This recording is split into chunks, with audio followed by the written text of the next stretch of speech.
Bueno, Ángel, Germán Sosa, Fabián Godoy, está Patricio Insúa ahí en el estudio, está Fernanda Bonel también. Les saludamos aquí en Club 947 en este tiempo extra de domingo. ¿Cómo va? ¿Qué tal? Buenas tardes, ¿cómo están ustedes? Todo muy bien, por suerte. Bueno, ¿cómo va llevando este tiempo?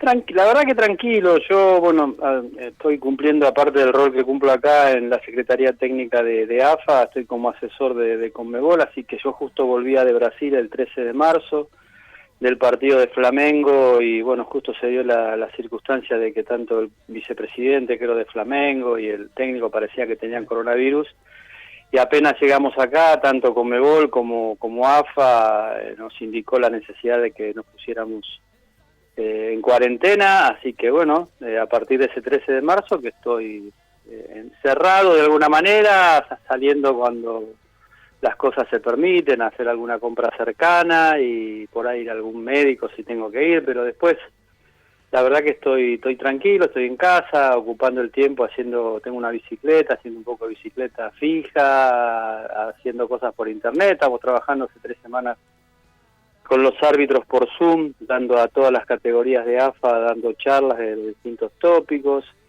Entretenido, viendo películas, viendo series, viendo cosas para pasar el momento. Pero bueno, sabiendo que es para cuidarse y no queda más remedio que aceptarlo, y hasta ahora las cosas parecen se están haciendo muy bien. Está muy bien. Hay una remembranza permanente, todos estamos en la misma, ¿no? En este tiempo de tanto parate, tenemos tiempo para absolutamente todo, y algunas de las cosas que hemos recordado, vamos recordando permanentemente grandes episodios, está aquella noche del Boca River, de esa definición en la Bombonera, de ese gol de Palermo que volvía de la lesión, de una semana en la que Bianchi había ya esbozado la posibilidad de que juegue, y la verdad que no hay tantos partidos que se recuerden como aquel. O sea, por supuesto que hay muchos, pero ese ha quedado marcado. ¿Qué ha significado para vos en tu condición de árbitro?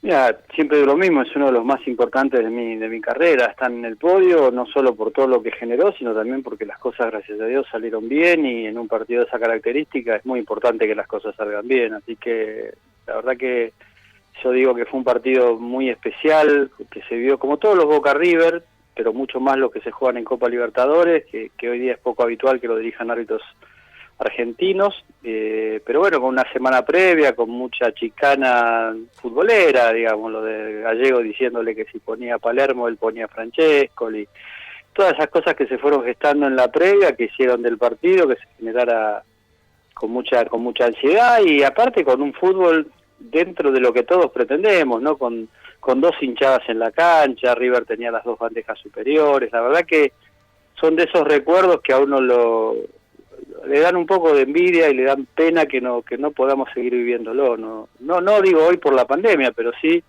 una vez terminado este episodio que podamos volver a la normalidad de las canchas de fútbol, con los hinchas, con disfrutando de esta pasión que es el fútbol, y bueno, ese partido la tuvo con mucha intensidad a lo largo de los 90 minutos, y con ese episodio final que digo que fue el cierre de una película, ¿no? ¿Recordás alguna historia particular de adentro de la cancha de aquel partido? No sé si con Palermo, pero hubo tantas cosas, y ustedes los árbitros también, en esos dialoguitos con los jugadores, deben tener tantas cosas guardadas, ¿o no?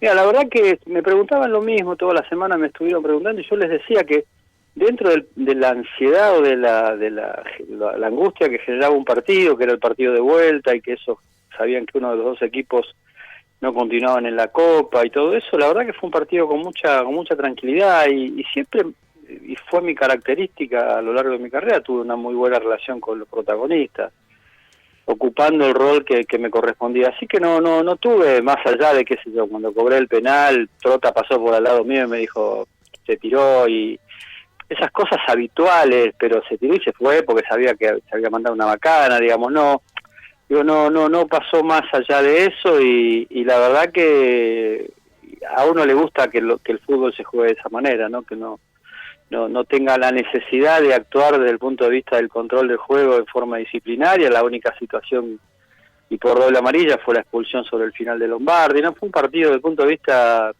o desde todo punto de vista, muy recuerdo muy bien y que, bueno, siempre, y como bien decías vos, ¿no? Cuando se acercan estas fechas empiezan a repetirlo y uno ve 200 veces las mismas jugadas, pero que tiene que ver con la historia personal de uno y a uno lo pone muy contento, ¿no? Ángel, recién hablaba de la buena relación con los jugadores.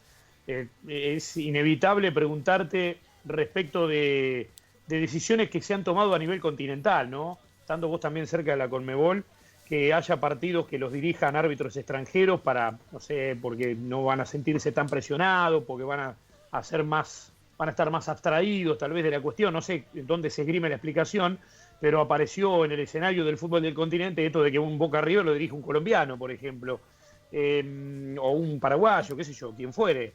Esto es porque antes sobraban árbitros capacitados para dirigir esos partidos y hoy ya no tanto, o en realidad son modalidades que aparecen en búsqueda de soluciones permanentes en esa reformulación que el fútbol va teniendo casi paso a paso.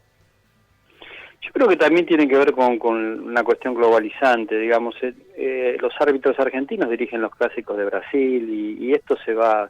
Y no sé si te acordás, pero en algún momento nosotros fuimos a jugar eliminatorias a Europa y de Europa vinieron acá. Me acuerdo de una Argentina-Brasil que lo dirigió un italiano, digamos.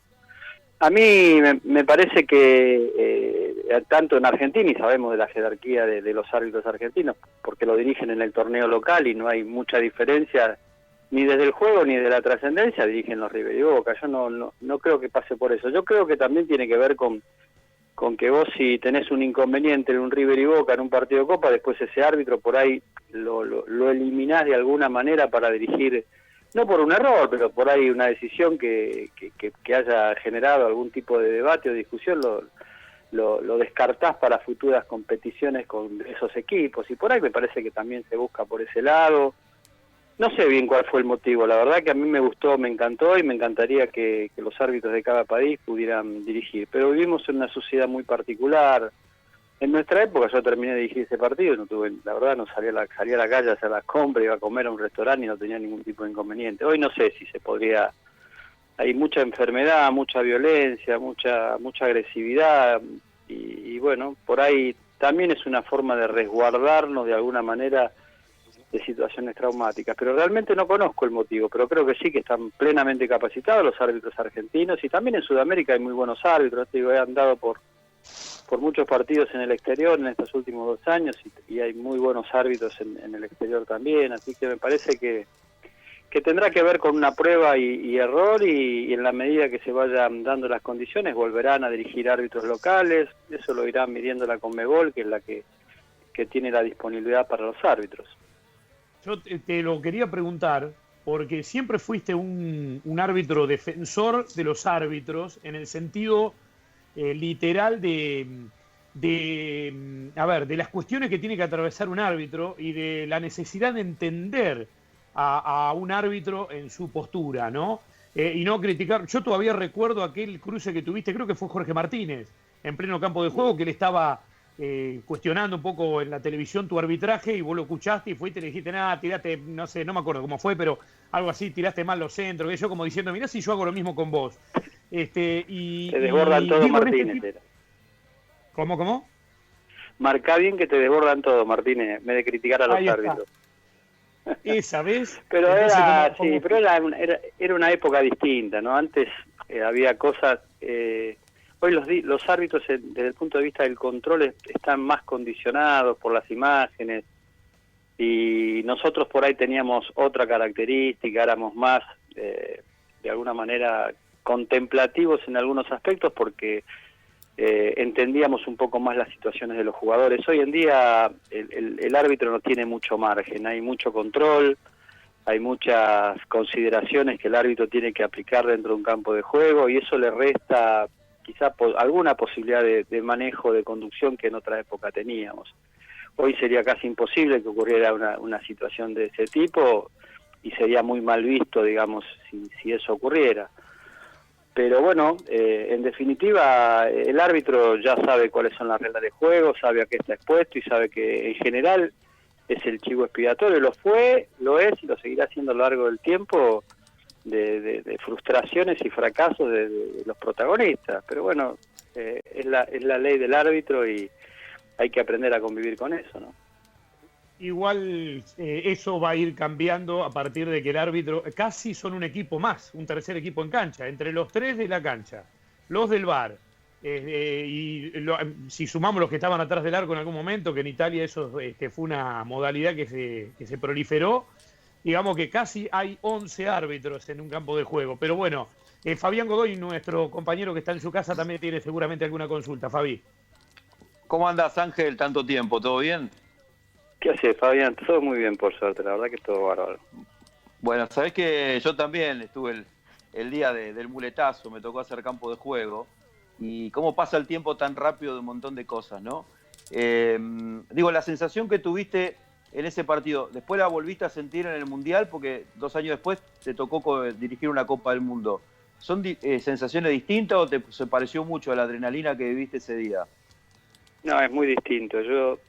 Por eso te decía del podio, de los partidos, quizá en el podio pongo Corea-Portugal por el Mundial, pero desde el punto de vista de la intensidad, de lo previo, de lo posterior, de todo lo que eso generó, de perdurar en el tiempo, porque eran todos los años, llegada a esta fecha, el recuerdo de alguna manera de esa situación, desde lo emotivo y de la particularidad que tenía un estadio, como vos bien habrás visto, completo, con hinchas de River, de Boca, en absoluta tranquilidad y normalidad, y parece que habláramos del siglo pasado, pero estamos hablando del 2000, 20 años atrás, y la verdad que fue algo muy muy particular.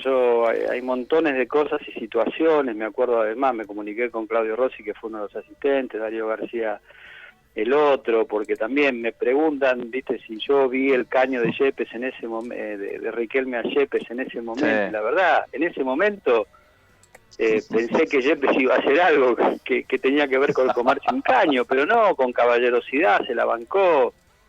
Digamos, me acuerdo de eso, y quién fue el asistente, y fue Claudio Rossi, y lo que hablábamos con Claudio, y lo que fuimos a comer después, o sea, tiene un montón de vivencias ese tipo de situaciones, que encima somos latinos, y que la vivimos de una forma muy distinta, ¿no? Esas cosas quedan grabadas en nuestra mente, de una manera u otra, y la verdad que en ese partido, creo que siempre digo lo mismo, ¿no? El Mundial de Nigeria, donde dirigí la final del Sub-20, y ese partido fueron un poco las cosas que me catapultaron para después dirigir la Copa América en Colombia y dirigir el Mundial. Entonces uno lo guarda con el mejor de los recuerdos, ¿no?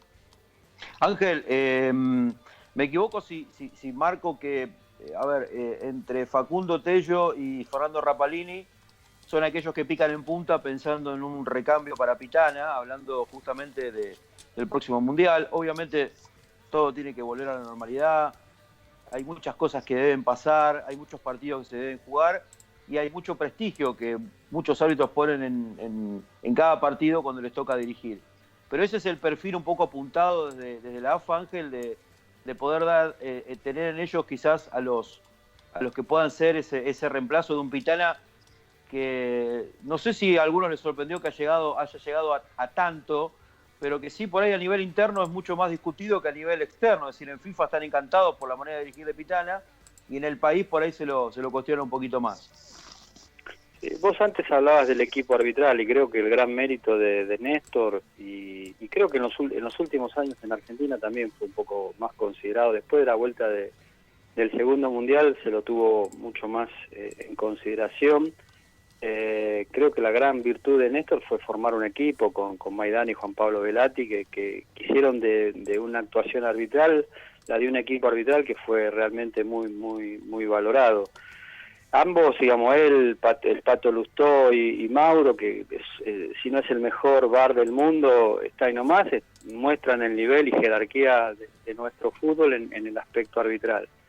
Y obviamente Fernando es alguien que viene de atrás peleándola y con muy buena consideración a nivel internacional, a nivel de Conmebol, y Facundo Tello es la revelación de los últimos años, quienes lo fuimos viendo dirigir a lo largo del Nacional B y llegar a primera y afirmarse y ser algo internacional. Yo estuve justo con él en ese partido de Flamengo el día 11 de marzo, y la verdad que está teniendo grandísimas actuaciones, así que yo creo que son un recambio de una generación muy buena de árbitros, porque la verdad que tanto el Pato como Néstor, sobre todo a nivel internacional y a nivel local en los últimos tiempos, han mostrado un camino, y tanto Fernando como Facundo están en esa senda. Obviamente eso no depende ya, antiguamente dependía de cada federación la designación de los árbitros. Hoy en día eso depende de FIFA, y FIFA es la que determina, acorde a sus actuaciones seguramente en eliminatoria, a nivel internacional, quienes son los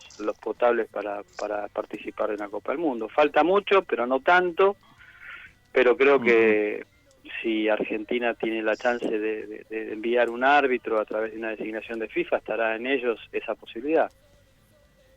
Ángel, simplemente a modo de recordatorio, yo me acuerdo, creo que estuvimos juntos, fue en Rafaela, donde te tocó dirigir sin un línea. Me parece que fue Atlético de Huracán de Tres Arroyos. No sé si inclusive fue un partido de promoción, donde te tocó fue el dirigir ascenso de Huracán de Tres Arroyos. El ascenso de Huracán de Tres Arroyos. Creo que la gente de Rafaela lo aplaudió, inclusive Atlético a Huracán de Tres Arroyos, porque había conseguido el título o el ascenso. Me acuerdo que ese día te tocó... Hoy no se juega. Yo me acuerdo... No se juega ese partido. Mirá, me acuerdo más de ese partido que el de Boca River que estuvimos juntos, porque me acuerdo de una charla que tuvimos un poco de inconfianza en aquel tiempo, decir, bueno, mira, en mi época cuando no había un línea, cuando la gente gritaba, yo cobraba el offside. Me habías contado algo así, digamos, como en el pueblo o en los de barrio, digo, si la gente gritaba, uno cobraba el offside.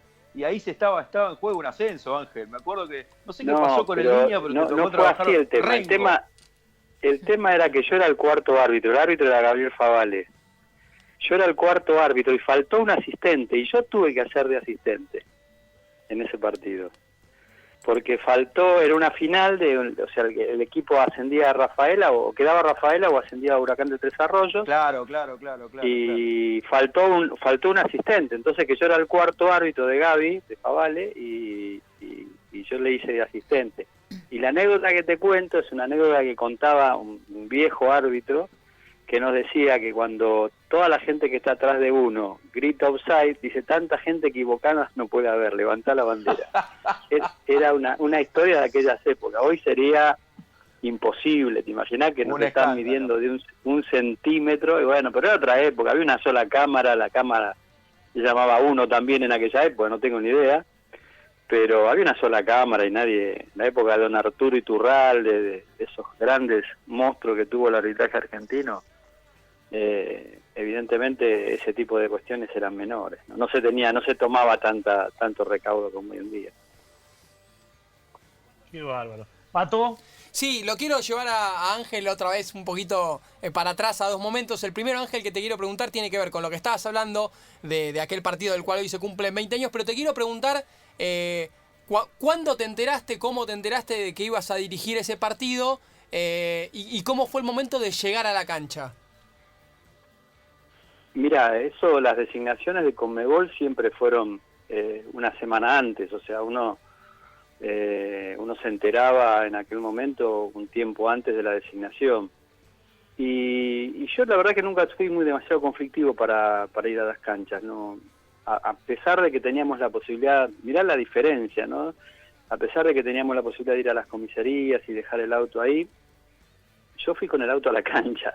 Había ahí en la entrada de la cancha de Boca, si se acuerdan, a la derecha hay un lugar donde hay una pileta, y ahí dejábamos el auto, ahí estacionábamos el auto. Digo, antes se podía, yo acá en San Lorenzo, en River, siempre dejábamos el auto, en Vélez mismo, siempre dejábamos el auto adentro. No pasaban tantas cosas como después fueron pasando, ¿no? Lamentablemente, ¿no?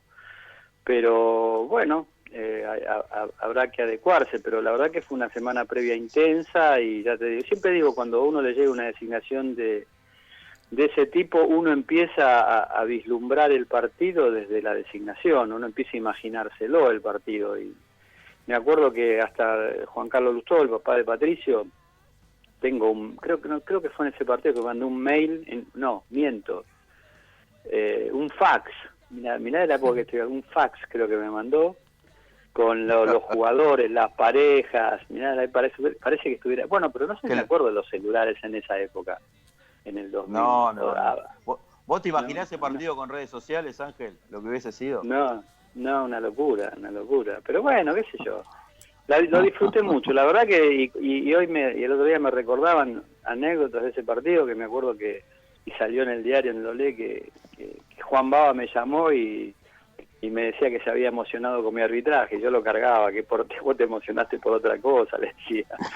Pero que por mi arbitraje. Digo, lo menos que te habrán cortado mi arbitraje. Pero son esas cosas de intimidad que tiene el fútbol, o el arbitraje de aquella época que éramos todos más... Era todo más común, más simple, me parece, ¿no? Y la verdad que cuando a uno le iba bien, el otro también se ponía contento, más allá que fuera competitivo como lo es ahora, ¿no? Y Ángel, lo otro que te quiero preguntar... Sí, perdón, Pato, dale. Perdón, Fabi, no, muy cortito, porque es una situación a la que te has referido, pero como hablaste de aquel partido del Mundial entre Portugal y Corea, aquella situación tan particular que te había tocado vivir con Joao Pinto, si fue lo más raro que te sucedió en una cancha de fútbol o si en tantos años de dirigir partidos habías vivido algún momento similar. No, yo siempre digo lo mismo, ¿no? Me han pegado varias veces en una cancha, no muchas, pero varias veces me han pegado jugadores y he vivido situaciones así. Pero bueno, en un mundial es muy poco común que se dé esa circunstancia. Así que fue una situación, la verdad, que lo recuerdo más a ese partido Corea-Portugal porque creo que fue uno de los mejores partidos en montones de decisiones. Y también tiene esa particularidad, ¿no? De que un jugador, obviamente producto de una reacción, producto que a los pocos minutos de iniciar un partido un árbitro lo expulse con roja directa, no lo justifico, porque después se comió 6 meses de sanción, pero evidentemente no debe haber sido fácil asimilarlo, ¿no? De parte de él.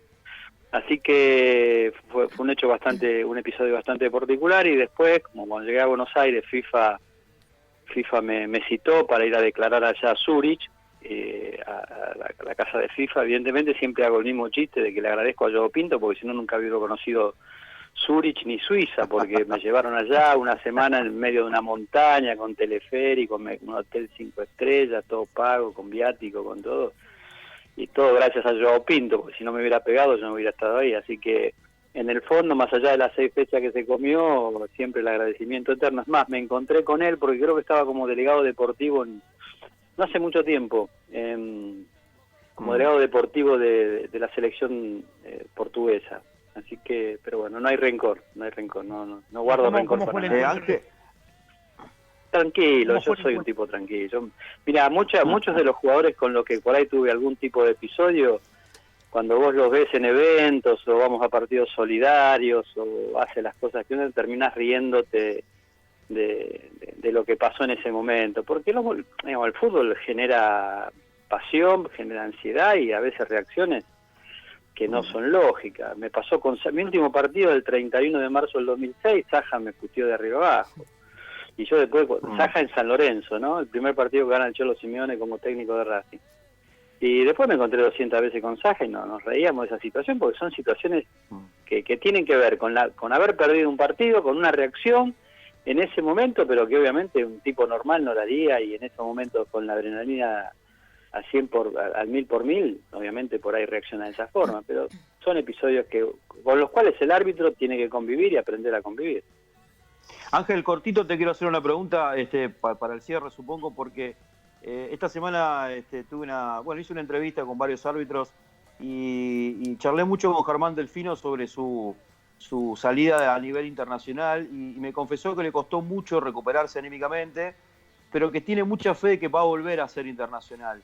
Yo sé que vos a Germán lo tenés en un grado de valoración muy alto, y quería preguntarte un poco sobre este tema, porque en definitiva después la chapa, entre comillas, de internacional le cae a Nicolás Molina, que bueno, ha sido criticada esa designación, pero bueno, que es alguien que también está demostrando que tiene cualidades.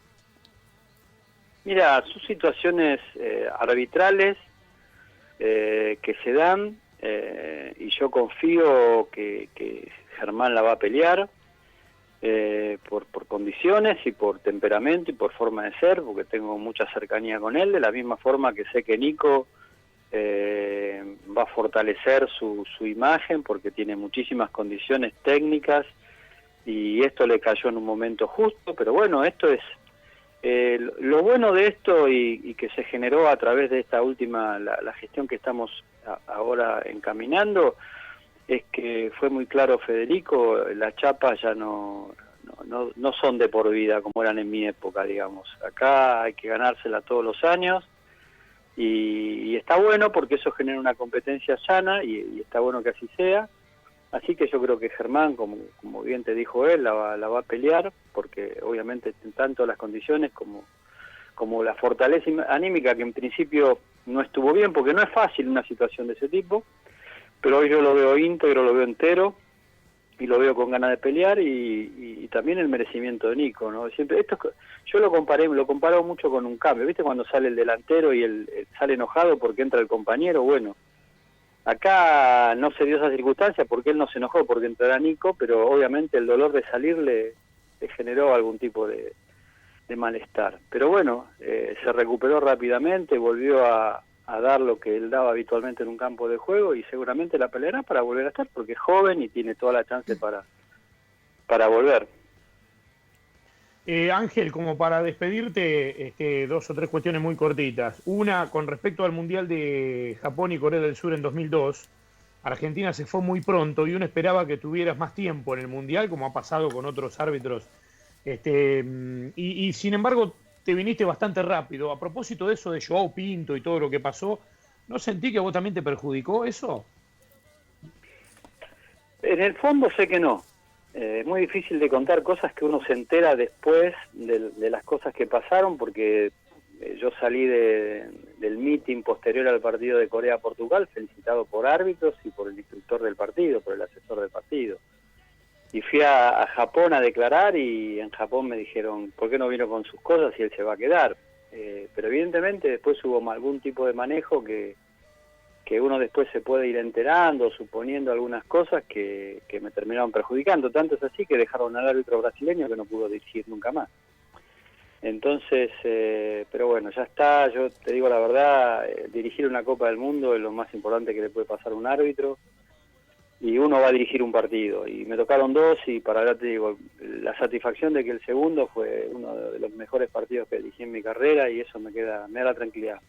Me hubiera gustado algo más, seguramente, pero tampoco es algo que hoy en día me cuestiono. Digo, la vida me dio, sobre todo después, muchísimas más satisfacciones desde el arbitral, desde trabajar con muchos de ustedes en los medios, volver a mi casa, que es la AFA, a trabajar con los árbitros, así que tan mal las cosas no las hice, así que eso también me da un grado de tranquilidad, pero como vos decís, creo que por mérito y por el momento podría haber tenido un partido más en esa Copa del Mundo. Ángel, ¿cómo fue dirigir el Mundial de Presos en Olmos? Y fue muy difícil, la verdad que es bastante complicado, porque yo nunca había entrado a una cárcel y la verdad que es bastante traumático. Y bueno, ese partido, el inicial, yo dirigí que era Argentina-Costa de Marfil porque se jugaban los mismos partidos que en el Mundial y digamos los presos más fuertes estaban con la camiseta argentina, pero no eran los más capaces futbolísticamente hablando, y aparte se jugaba rodeado de presos. Me acuerdo que no sé quién era el gobernador en ese momento, pero ellos estaban todos arriba, mirándolos de arriba, y yo estaba metido en la canchita, con una cancha muy poco regular, pero rodeado de todos los presos, y encima le gana Costa de Marfil a Argentina por goleada. Así que el humor de los jugadores argentinos no era el bueno. Y después dirigí la final en el Estadio Único de La Plata, y la verdad que fue distinto, fue mucho más agradable. Pero he ido varias veces después, a partir de eso he ido varias veces a las cárceles, y la verdad que el futbolero ni siquiera en situaciones de reclusión cambia, no son muy distintos. Así que una experiencia, no digo linda, porque no es lindo entrar a una cárcel, pero una experiencia importante para aprender y valorar lo que es la libertad, ¿no? Y la última, ¿es verdad que coleccionás muchas de las cosas que te tiraron en las canchas? Bueno, en realidad colecciono camisetas, de recuerdos de jugadores a los cuales dirigí, pelotas de partidos, botines de jugadores. Y a lo último dije que en los últimos años, qué cosa le falta a este museo que hizo mi señora que tiene que ver con la vida del árbitro. Y empecé a recolectar las cosas que me tiraban: celulares, radios, Walkman, encendedores, ya juego de llaves, todo eso venía para el museo, así que sí, forma parte de la historia del árbitro, digamos. Lo que pasa que bueno, hay que parar un partido para que te voy a buscar el celular que me acaban de tirar, ¿viste? Entonces a veces parecían cosas extrañas, ¿no? Pero sí, lo junté porque me parecía que tenía que ver con mi carrera, y todo lo que tiene que ver con el museo tiene que ver con mi carrera, y hoy te digo, lo disfruto mucho más que en aquella época, porque hoy recuerdo y veo cosas que la verdad que ni me acordaba, de jugadores, de jerarquía, de trascendencia que he tenido la suerte de dirigir y compartir un campo de juego, ¿no? Bueno, son cosas que cobran, por supuesto, mucho valor con el tiempo.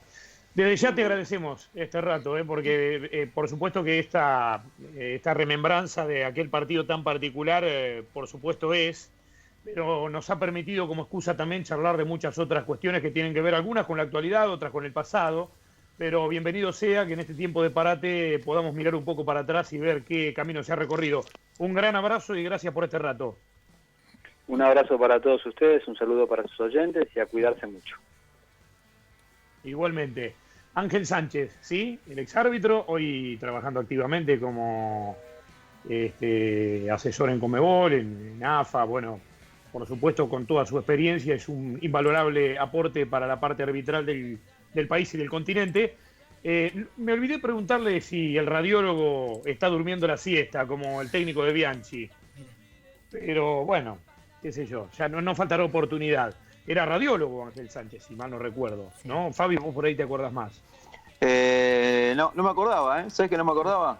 Pero Creo que era radiólogo, sí. Lo que sí hay que contarle a la gente, o al oyente, que Ángel es un gran compañero de laburo y que es un tipo que sabe, ¿eh? Digamos que me parece todas las cosas que le han pasado, para bien y para mal, no lo han cambiado, es decir, siempre ha sido una persona de esta tranquilidad y de esta naturalidad para hablar y de mucha honestidad sobre todas las cosas.